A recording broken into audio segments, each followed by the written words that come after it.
Kasih karunia dan damai sejahtera dari Allah Bapa Tuhan kita dan dari Yesus Kristus menyertai kamu. Amin.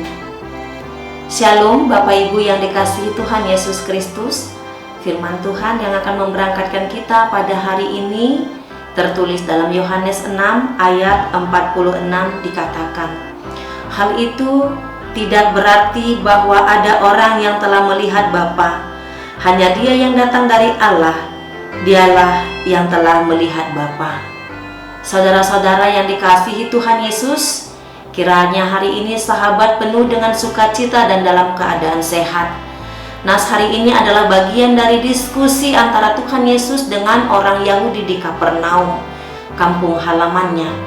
Diskusi ini cukup berat yang mengakibatkan sungut-sungut antara orang Yahudi dan bahkan membuat banyak orang yang mulai mengikut Yesus pada akhirnya undur diri. Kalau kita lihat di Yohanes 6 ayat 66 dikatakan, mulai dari waktu itu banyak murid-muridnya mengundurkan diri dan tidak lagi mengikut Dia. Topik diskusi iman ini sangat penting untuk menyaring maksud dan motivasi kita mengikut Tuhan Yesus. Apakah topik diskusi iman yang sangat berat itu dan sangat menarik? Topiknya yaitu Yesus adalah roti hidup dalam perikop Alkitab kita. Sahabat yang dikasihi Tuhan, saat itu sudah mulai banyak orang yang mengikut Yesus. Yesus sudah memiliki banyak pengikut selain 12 murid yang telah dipilihnya.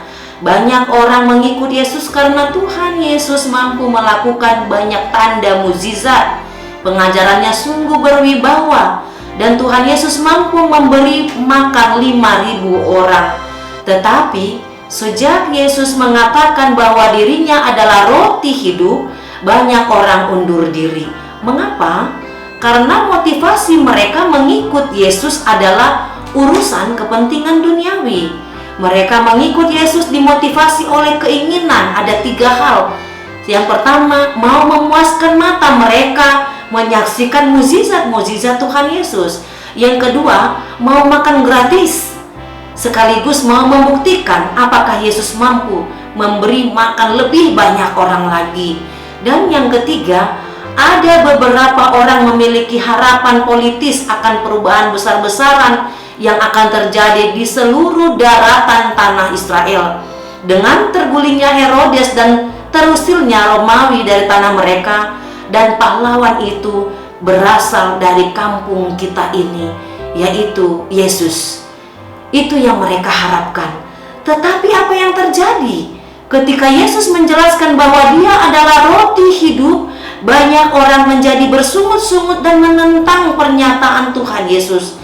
Mereka marah karena ada beberapa mereka mengenal ayah dan ibu Yesus. Mereka mengenal Yesus siapa dengan latar belakangnya. Itu sebabnya mereka berkata di ayat 42, kata mereka, bukankah ia ini Yesus anak Yusuf yang ibu bapaknya kita kenal? Itu dikatakan mereka.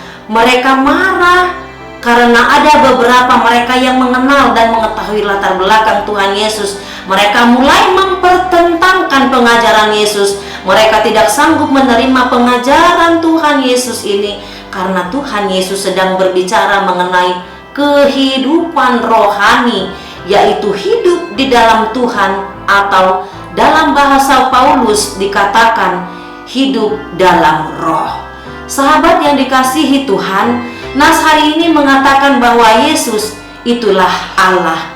Dia adalah sumber hidup, Dia adalah penopang hidup, dan Dia adalah pemelihara kehidupan kita ini. Dengan mengatakan hanya Dia yang datang dari Allah, Dialah yang telah melihat Bapa. Sesungguhnya Dia sedang mengatakan bahwa Yesus adalah Bapa itu sendiri. Hal ini kemudian ditegaskan Tuhan Yesus dalam Yohanes 14 ayat 9 sampai 40. Yohanes 14 ayat 9 sampai 10. Barang siapa telah melihat aku, ia telah melihat Bapa. Saudara-saudaraku yang dikasihi oleh Tuhan, mari bersyukur bahwa kita menjadi bagian dari orang percaya.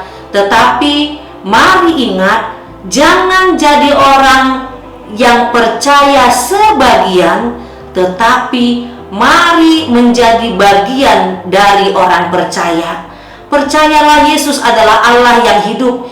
Dia adalah sumber hidupmu, penopangmu, dan pemeliharamu.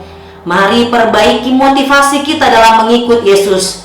Benar, kita hidup dalam dunia, tetapi kehidupan ini bukan soal pemenuhan urusan kepentingan duniawi semata, sehingga mengukur urusan iman dengan terpenuhinya keinginan kita. Sebagaimana Yesus katakan bahwa Dia di dalam Bapa dan Bapa dalam Dia, dan oleh karena itu Yesus melakukan pekerjaan Bapa.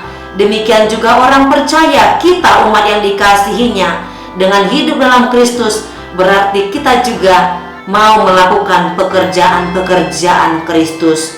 Yohanes 14 ayat 12. Hidup kita ini selama di dunia bukan semata soal pemenuhan keinginan duniawi kita, tetapi justru untuk menyatakan karya dan kebaikan Tuhan. Mari melayani satu dengan yang lain dengan kasih dan sukacita. Isilah hari ini dengan sukacita, dan ingatlah selalu Tuhan Yesus adalah sumber hidupmu, penopang hidupmu, dan Dia adalah pemelihara hidupmu. Kita semua dipelihara di dalam kuasa Roh Tuhan. Layanilah Tuhan dengan melayani sesama. Tuhan Yesus memberkati. Shalom.